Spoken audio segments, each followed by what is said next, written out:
Hello boys and girls, and welcome to Story Time with me, Miss Lumley, episode 1. I hope you're all doing well and keeping safe. I'm really missing you all and being at school and seeing you every day. So, one of the biggest things that I'm missing is sharing story time, so that's why I thought it'd be really nice to still share a story just from the comfort of all of our homes. So, I don't know about you, but my favourite time to read is just before bed. It helps me get a good night's sleep and relaxes me. So I like to get myself all cosy with a nice glass of milk. Cheers. And yeah, get all settled in. So the story that we chose on Twitter is The Boy in the Dress by David Walliams, one of our favourite authors. And he very kindly has allowed teachers to read his stories, so that was really good of him.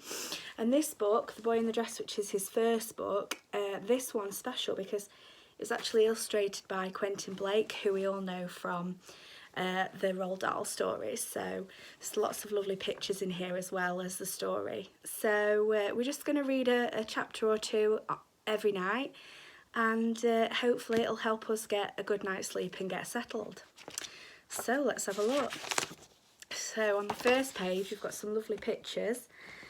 Lots of young men going to school with their uniforms on. So you can see here we've got footballs and things, and there's an older gentleman here.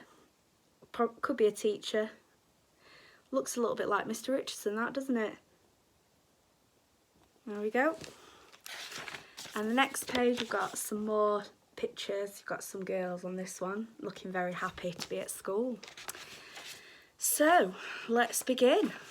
The Boy in the Dress by David Walliams. Chapter 1, No Hugging. Ooh, it's a bit bright, isn't it? There we go. Dennis was different. When he looked in the mirror, he saw an ordinary 12-year-old boy. But he felt different. His thoughts were full of colour and poetry, though his life was very boring. The story I'm going to tell you begins here, in Dennis's ordinary house on an ordinary street in an ordinary town. His house was nearly exactly the same as all the others in the street. One house had double glazing, another did not. One had a gravel drive, another had crazy paving, one had a Vauxhall Cavalier in the drive, and the other had a Vauxhall Astra. Tiny differences that only really pointed out the sameness of everything. It was all so ordinary. Something extraordinary just had to happen. Dennis lived with his dad, who did have a name, but Dennis just called him Dad, so I will too. And his older brother John, who was 14. Dennis found it frustrating that his brother would always be 2 years older than him, and bigger and stronger. Dennis's mum had left home a couple of years ago. Before that, Dennis used to creep out of his room and sit at the top of the stairs and listen to his mum and dad shout at each other until one day the shouting stopped. She was gone. Dad banned John and Dennis from ever mentioning Mum again, and soon after she left, he went around the house and took down all the photographs of her and burnt them on a big bonfire. But Dennis managed to save one.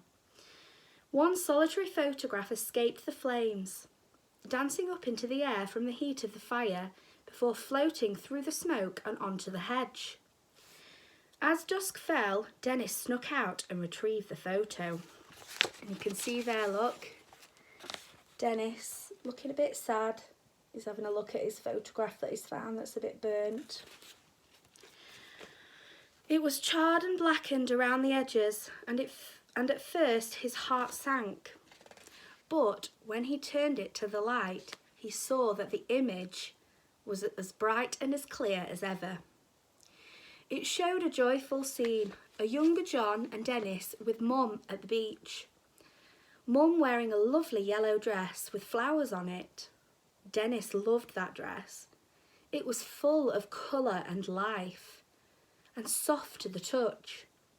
When Mum put it on, it meant that summer had arrived.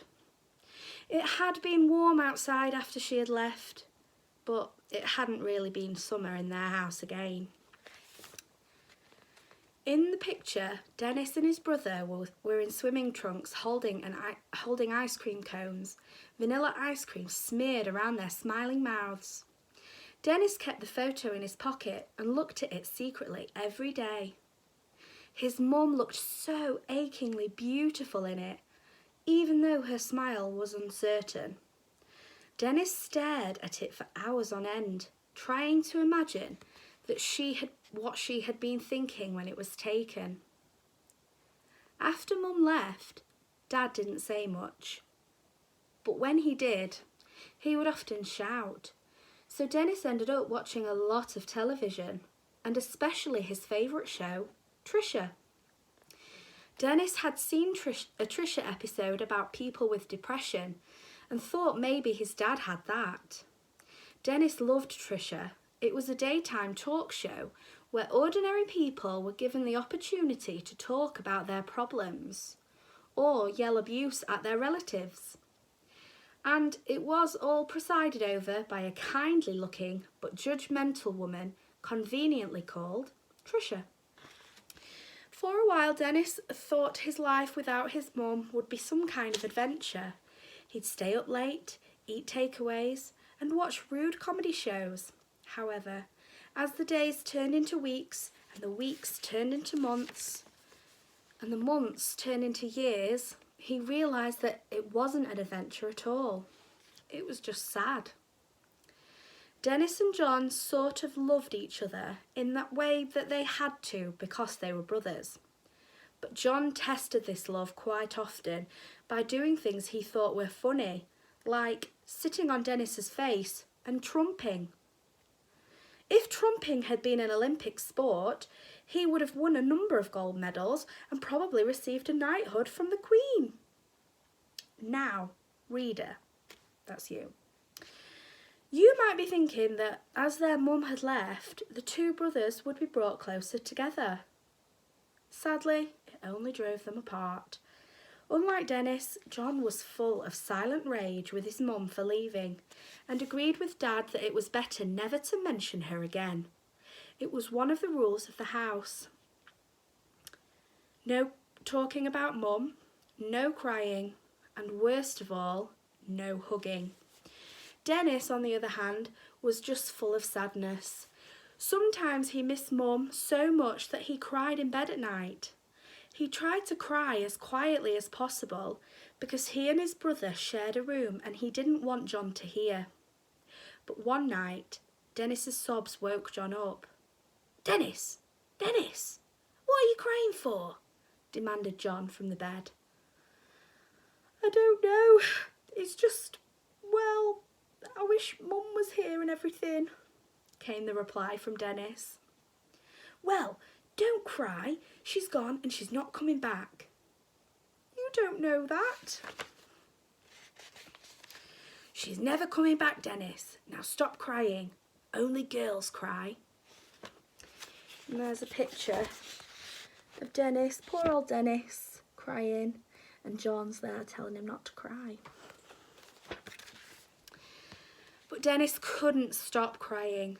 The pain ebbed and flowed inside him like the sea, crashing down on him, almost drowning him in tears. He didn't want to upset his brother, though, so he cried as quietly as he possibly could.